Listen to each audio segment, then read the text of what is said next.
Coming up this week on Ride the Lightning, the Tesla Motors unofficial podcast, Tesla adds another high-profile award to its Model S trophy case.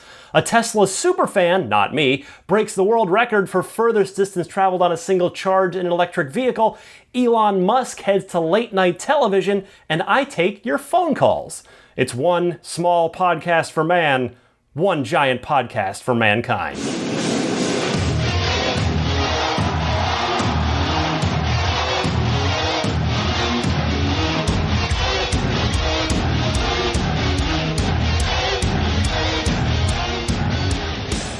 Top of the morning, good afternoon, good evening, pick whichever one applies to you.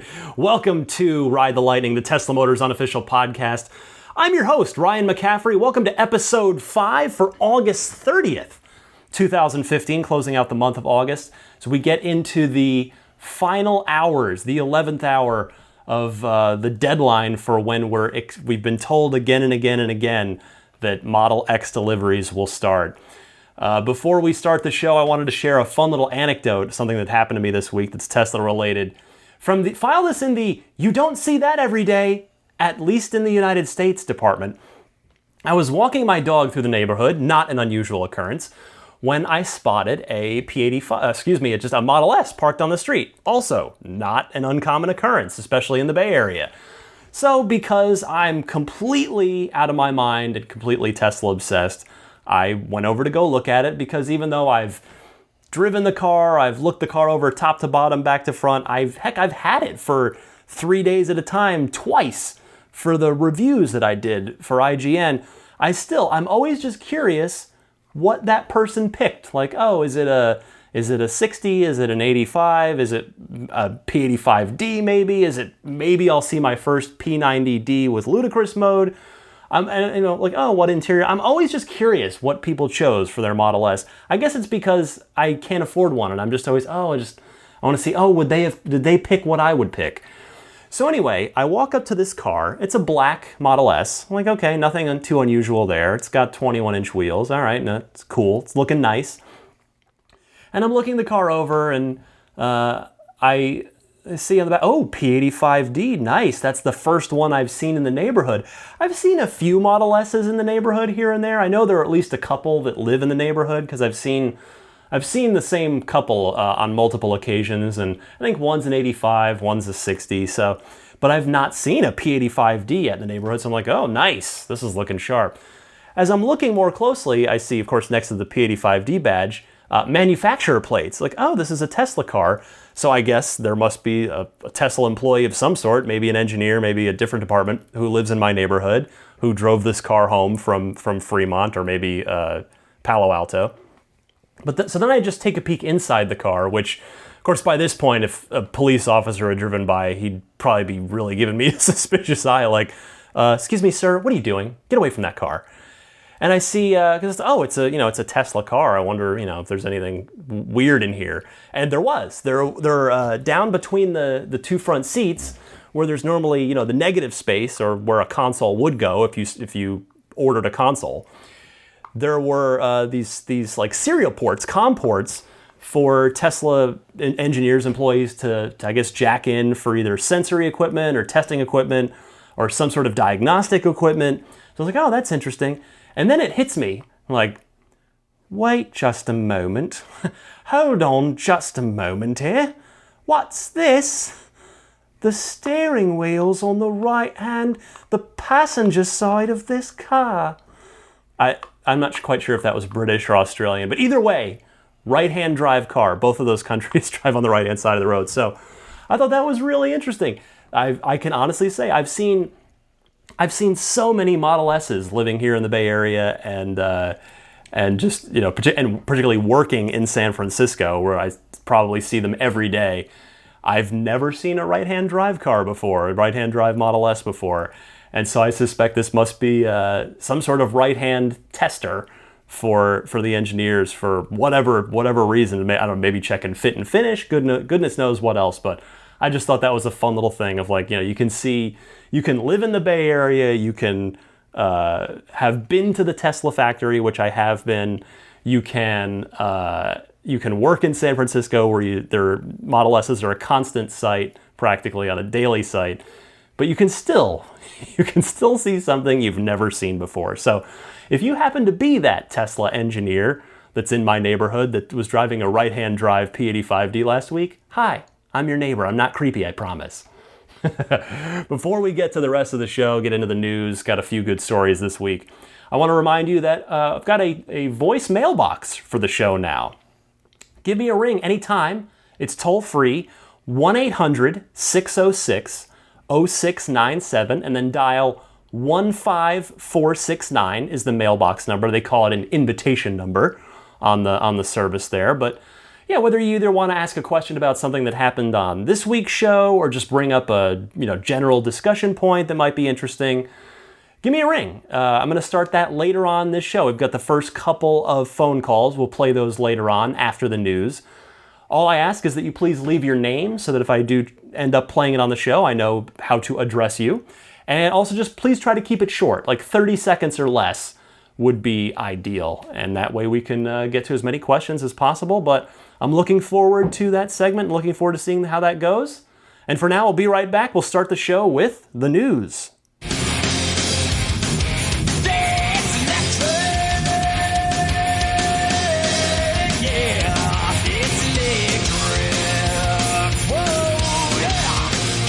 All right, top story this week comes to us by way of Consumer Reports.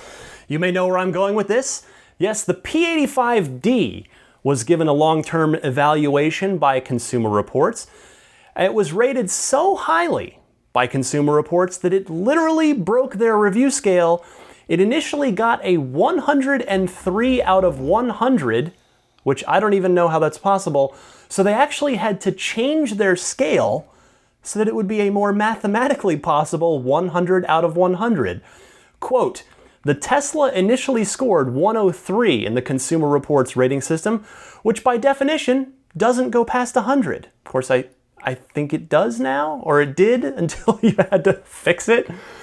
Continuing, the car set a new benchmark, so we had to make changes to our scoring to account for it.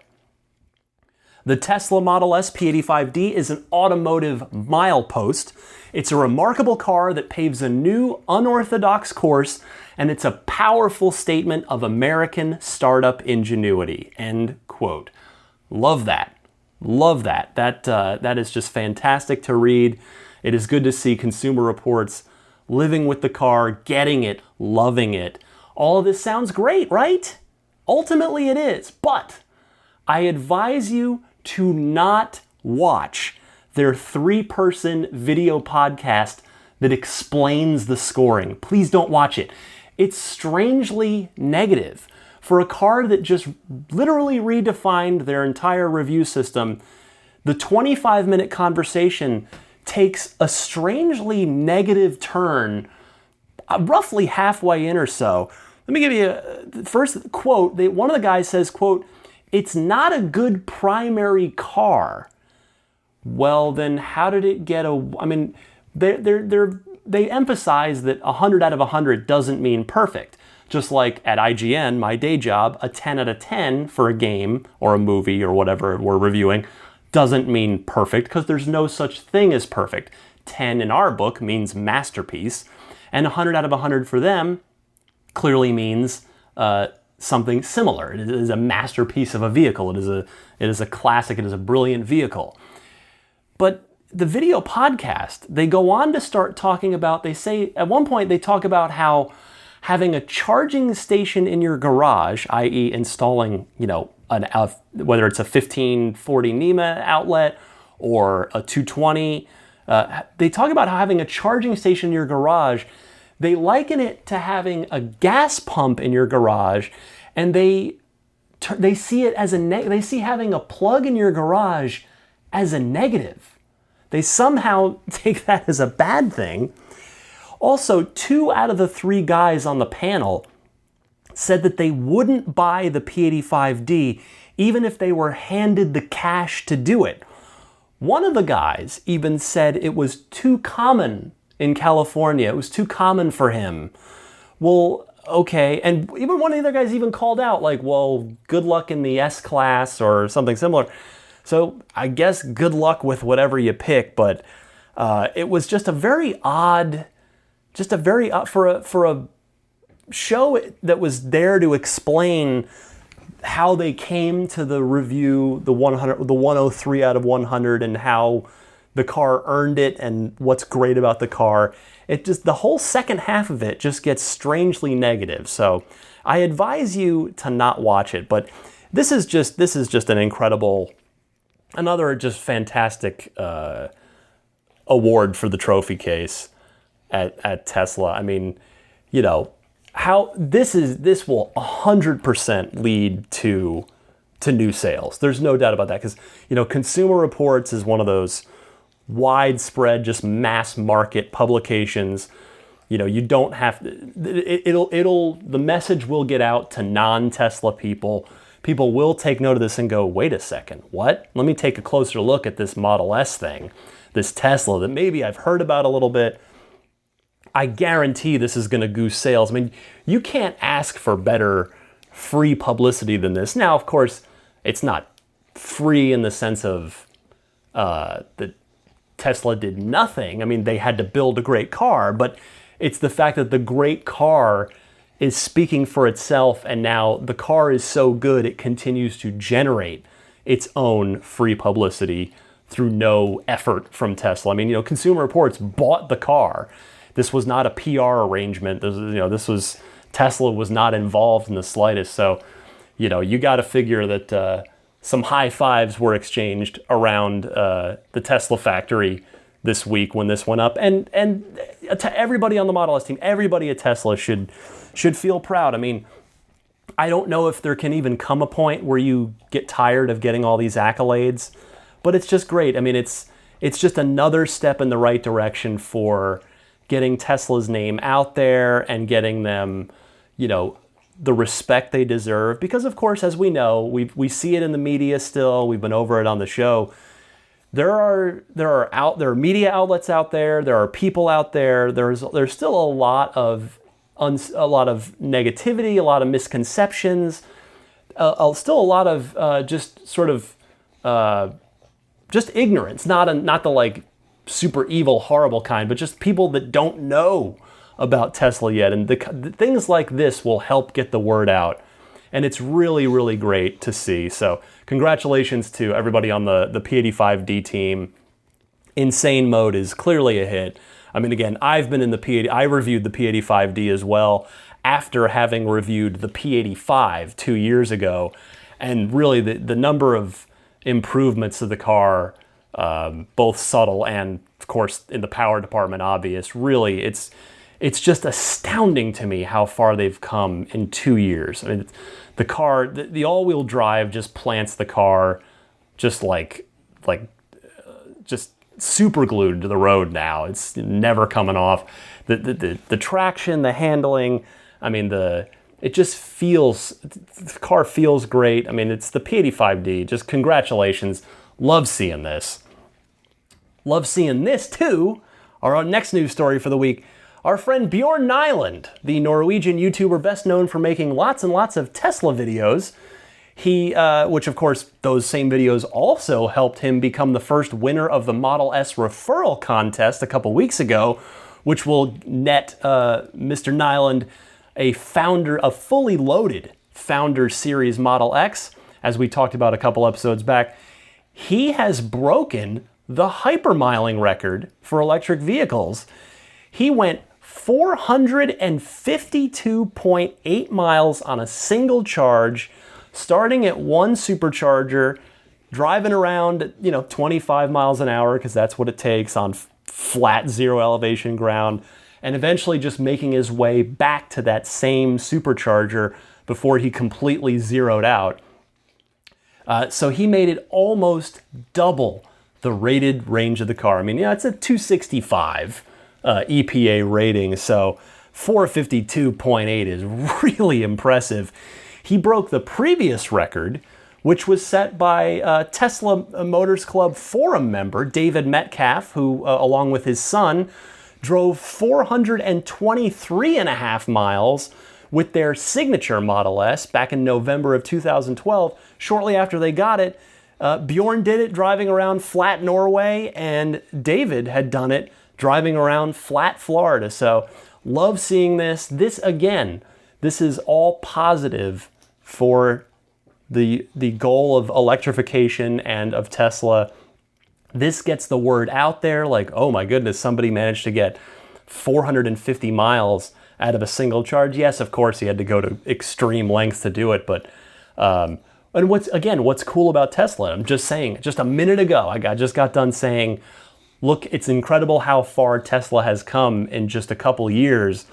Well, I can guarantee you in a couple years, we're going to look back on 452 miles and go, oh yeah, that was cute. That was nice at the time. There'll be bigger packs right around the corner, no doubt. And the hypermiling, the mileage record for an EV is going to continually be broken.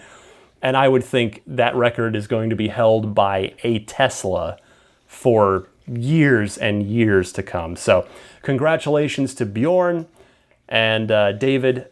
Get out there and try it again. You can do it. I guess if somebody got, and the thing is too, Bjorn did it in his P85. His which he's lovingly named the Millennium Falcon. He did it in a P85. There are now people taking delivery of 90Ds, which are of course the longest range car in the Model S fleet. So I'll bet Bjorn's record might not last that long. If some 90D owner decides to really steel himself and plan it out and go for it. Gosh, because the 90D doesn't actually have an official EPA rating. Tesla hasn't even given it an official number. They've only said it's close to 300 miles, which leads me to think it's somewhere around 290, 295 maybe. So I would have to guess that if a really dedicated 90D owner set themselves to it, if Bjorn got 452 miles, I'll bet a 90D could probably I'll bet it could do 500. I'm going to put it out there. I'll bet a 90D could get to 500. I want to see it. And I bet you we do see it in the next 6 months, tops. Finally this week, let's talk about our friend Elon Musk. One day, it is my hope and dream to interview him on this podcast. Maybe it'll never happen. Maybe it will. You never know. The guy only works 2 jobs in 2 different cities and works like 100 hours a week, but you never know. He does do interviews. In any case, interviews such as this one, not on my show, not on this show, but Elon Musk will be one of Stephen Colbert's first guests when The Late Show comes back during the week of September 7th, after Labor Day. The show premieres on Tuesday. Elon will be on during the first week. Of course, Colbert taking over for the outgoing retired David Letterman. And so the question immediately arises, what's Elon going to talk about on the show? The guy is so busy and he doesn't do a ton of press. He makes news more often just by tweeting when he has a few seconds, or, he does his quarterly calls, the investor calls and things, or if he calls a press conference to announce, ludicrous mode or something like that. But he has agreed, well in advance here to go on Colbert's show. So you got to figure he's got something in mind that he wants to talk about. Now, we all want it to be Model X. There's a big thread on TMC about, how great would it be if he drove out in a Model X, gets out of the Falcon wing in the back, and it's revealed that, there's no driver. The car autopiloted into the studio. That would be amazing. I completely agree. And then he sort of uses it as the real promotional kickoff for Model X to sort of announce, hey, the car it's out. It's where production has begun. Get your name on the list. We'll get you one. But I wonder, if you want to, let's calibrate the expectations down a little bit. He might just say, hey, the design studio is now open for those of you that have pre-ordered, and we're taking your pre-orders now. We're starting to get this car out the door. But I also wonder, Could that create too much attention for the X? I know that's nuts. That's maybe nuts to think, but Tesla's trying to ramp up production. So do they really want like the super crazy attention yet? I mean, they seem to get it no matter what they do. So maybe they've sort of realized that. But, of course, he could also he could go on with Colbert and talk about AI and how AI is probably going to end up killing us all if we make it too good. Because Elon has talked about that before. But the one thing I did notice is, when I started thinking about, would it, if he goes out and talks about Model X and starts, and really kind of hypes it up and says, we're taking orders now, production has started, would that just create a crazy backlog? Well, I went to Tesla's website just to fact check something, because I could swear that the Model X page on teslamotors.com used to say, new reservations begin delivering in summer of 2016. I could swear it said, if you reserve now, summer is when you can expect it. But I went to the site and it says the delivery estimate for new reservations is early 2016, which, there are tens of thousands. The best estimate is there are 20,000 plus reservations for Model X. So really, if you put in a deposit today, you can still get one in early 2016. They must have some really aggressive production plans. I mean, they kind of detailed that in the last investor call, where they said they were going to kind of end up splitting production between X and S after a pretty quick ramp up on the X side. But so I don't know, that was news to me. Maybe I'm wrong. Maybe somebody will write in, email or tweet or call into the show and correct me on that. But I could swear that it used to say summer 2016 for anybody putting down a reservation today. But it does currently say the delivery estimate for new reservations is early 2016. So take that how you will. And with that, we'll come right back. I'm going to take a quick breather here, do a couple plugs, and actually also we're going to start with your phone calls. Got a couple of phone calls from the new voicemail box. We'll do that right after this.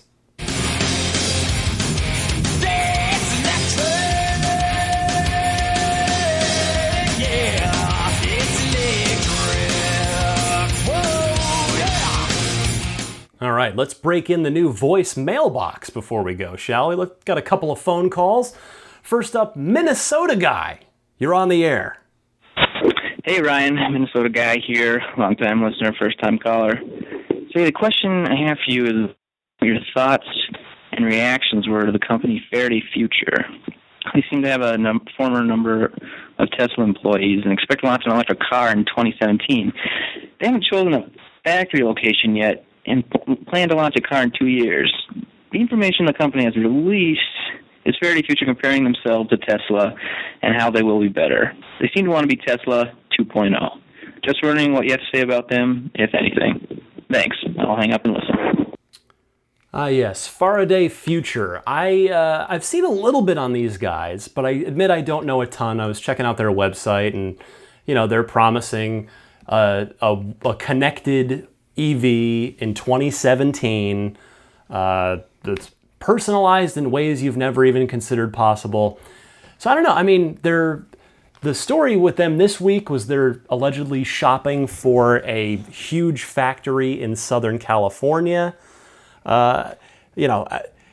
It's automotive history has taught us that launching a new car company is borderline impossible. Tucker failed. Bricklin failed. DeLorean failed, which of course that one's near and dear to me. And Tesla has been the only one to succeed.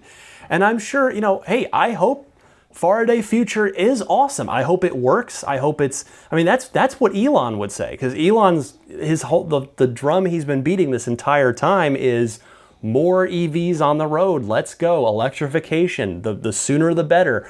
So and plus competition is good. Hey, I'm fully committed at this point in time to buying a signature performance Model 3, and I have every intention of doing that, it would take something astounding to sidetrack me from that goal right now. But hey, let's see what Faraday's got. Let's see what they've got. But they haven't shown a car. They haven't shown anything, and they're claiming they don't have a factory.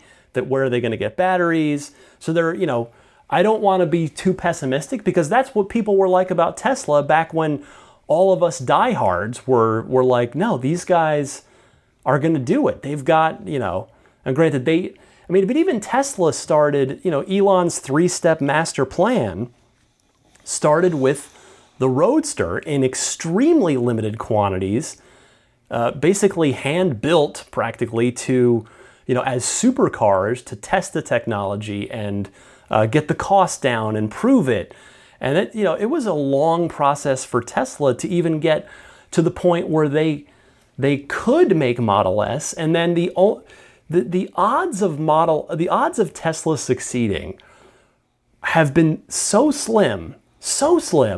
Again, I think I said it on the first show when I was talking for a while, is Model S basically had to be the best car in the world for it to get over all of the other forces in its way, whether it's the other car companies or the oil industry or the dealers association, all of these people, some of which continue to fight Tesla.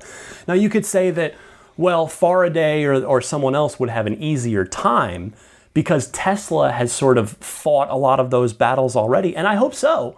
I hope that Faraday doesn't run into the same roadblocks that Tesla did. They'll no doubt run into some of them, but I guess I'm just sort of, I would say I'm rooting for Faraday because, again, more cool electric cars are the more the better. But then the other thing with Faraday, the same thing you say about the Bolt, the Chevy Bolt, or anybody else, where is the charging network? If Faraday wants to get a car out in 2017, the same time that the Model 3 is projected to release, by even Elon tweeting, was that still the goal, late 2017? But yeah, where's the charging network? That's going to be what it's going to be like. And to be fair, I mean, far away. Oh, that was Freudian, I think. Faraday doesn't. They don't say anything about it being a long range car. I mean, it could be, it could be a little, subcompact, to sort of rival the Fiat 500e or a car like that. I guess the 500e is really the only one that's being, because the Leaf's a little larger, but so that's the thing. We don't know anything about what Faraday is doing, so we'll see. I'm rooting for them. I mean, hey, bring it on. I hope they make a kick-ass car that, hey, maybe they can even make me think twice about wanting a Model 3. I doubt it, but I'm sure Elon would be the first in line applauding them and rooting for them. So we shall see. Next call is an anonymous caller. The gentleman did not leave a name or any sort of identifier. So, sir, go right ahead. Hey, Ryan. Love Ride the Lightning. Love what you're doing. I'm also a huge fan of Elon Musk. I just wanted to make a comment or question. Do you think that our step before all cars going electric is going to be more along the lines of what we're seeing in super and hypercars right now, which is hybridizing and using the electric motor to fill in the gaps where combustion engines loses power, so shifting, like moments like that, like with the McLaren P1, the Porsche 918, and the Ferrari. That's basically my question. Do you think that's going to be the step prior? We're already seeing Honda making a hybrid Civic Type R, where a 4-cylinder motor or a 6-cylinder motor is assisted by a small electric motor to provide more torque and a more consistent power delivery to the field. Just want to say, I live in Phoenix. I'm actually on my way up to Cascade right now. Don't worry, I put hands on the wheels, use some Bluetooth headset, but I love the show.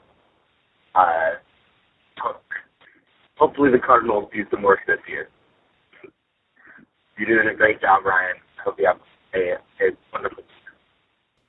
I don't know if the volume was a little low for you guys on that. I do run the show through some audio filter stuff, so hopefully it helps with audio stuff like that. But his call was a little quiet to me. Anyway, he was asking about if I think hybridization is bridging us to an all-electric future. It totally is. You're 100% correct.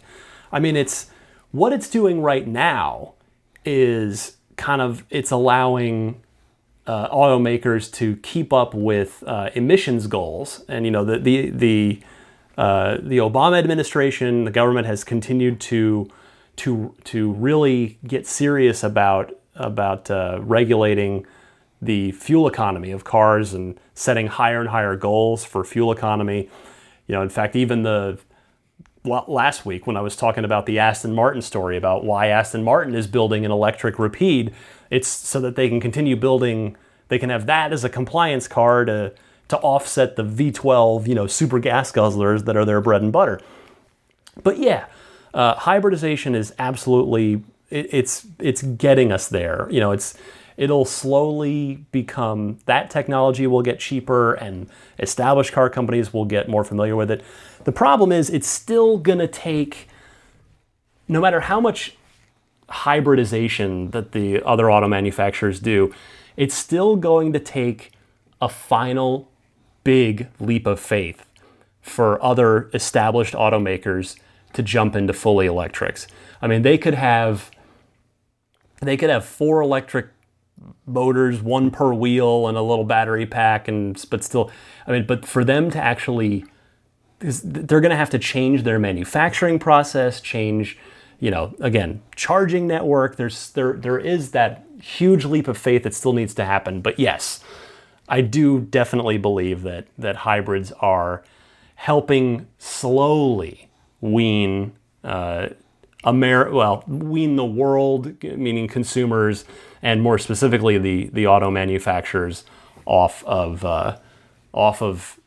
total ICEs and slowly into electric. But all right, so I love the first couple calls. I really hope we'll keep this going as a new feature if we keep getting them. Again, you can dial me up toll free anytime. The number is 1-800-606-0697 and dial invitation number 15469. Again, please leave your name and please try to keep it short, like 30 seconds or less. That helps keep the flow of the show going. And I'll give those guys their quick plug. It's at lifeonrecord.com. I want to thank them for supplying me with the voicemail box setup. I'm using it for podcast purposes, but it has plenty of other purposes. If you know someone special with an upcoming holiday, birthday, anniversary, graduation, or some other special occasion, you can give them the gift of unique gift of recorded voices from friends and family telling them why they're special. The recordings can be podcasted like I'm doing, or put into a keepsake. Visit lifeonrecord.com to learn more. And while I'm plugging things, I want to remind you that you can follow me in my day job, IGN.com, where I am IGN's previews editor, heading up all of our pre-release content coverage. I've got my fingers in quite a few pies over there. I tend to do a lot of our Xbox coverage. I do an Xbox podcast on a weekly basis called Podcast Unlocked, which you can also find on iTunes. We're heading into the big fall season, so I'm going to be reviewing some of the big games and doing lots of fun coverage. So visit me over on IGN if you're curious. Please follow me on Twitter at DMC_Ryan. That's DMC_Ryan. Email the show, teslapodcast@gmail.com. I've been getting plenty of emails from folks. Really appreciate that. And finally, my t-shirt line. I've got a fun little line of video game, and geek-inspired t-shirts, as well as one coffee mug as well. Please visit nerdstyles.com and take a look at what I've got over there. Finally, be sure to subscribe to Dave T's weekly Tesla newsletter, which I really love. It's been a great help in assisting me in planning the show. TeslaWeekly.com is the place to go for that. And that brings me to the end of episode 5. I'm having a blast doing this. Thank you all so much for continuing to join me. Just loving what I'm seeing on iTunes. The show peaked at number 3 this week in the iTunes automotive section, which just completely had me over the moon. I was so stoked that, because it's scary to launch to try something new and put it out there for public consumption. So it feels really good when people are responding to it in a positive way. And I am genuinely grateful for everybody giving it a chance and for your excellent feedback and support. So again, my name is Ryan McCaffrey. This is Ride the Lightning, the Tesla Motors unofficial podcast. You've just listened to episode 5, Breaking Records and Review Scales. I'll see you again next week.